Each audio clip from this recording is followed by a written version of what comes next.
Also, I've heard from several of my constituents that broadband providers in their area are having trouble signing up for the USDA broadband programs.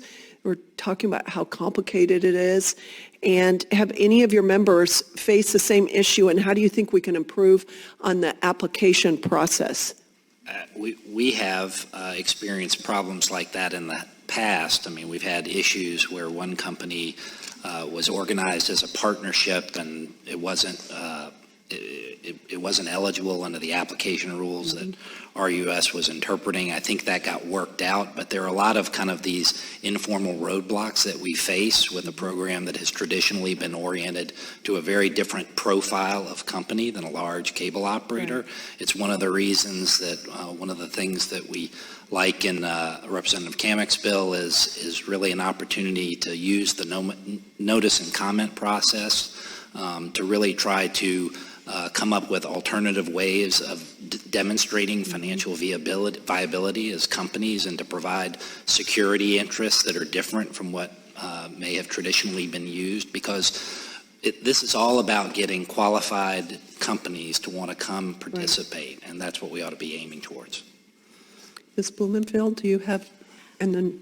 I think the programs are very competitive, which is great. The fact that you get 4 to 5 times the number of applications than you have funding for, I think shows to the benefit of the program.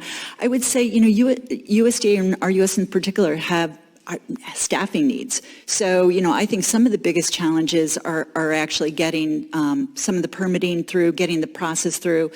USDA, pretty antiquated portal. So I think some of those things that can make the process more efficient would definitely help get the funding out there faster. That's great. Mr. Stroop, did you have... And my members would encourage that Congress specify that satellite and other service providers are eligible, and despite the intention of it being, that legislation being technology neutral, very often in the implementation phase, that's not how it plays out.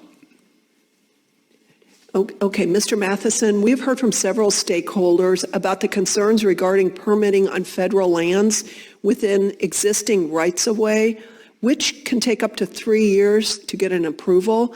Can you talk about the experiences of your members with these agencies, and what can Congress do to help expedite this process and ensure our eligible rural communities are getting connected? Sure, this is clearly an issue. We have a specific member in Colorado that was experiencing where they got funding through RUS, but then they had to cross BLM land, Bureau of Land Management land, and ran into a significant permitting delay. And this is not new, that any committee in Congress has heard this, that when you have multiple federal agencies that don't talk to each other, and you're the person trying to get the permit to get something done, it can be really frustrating.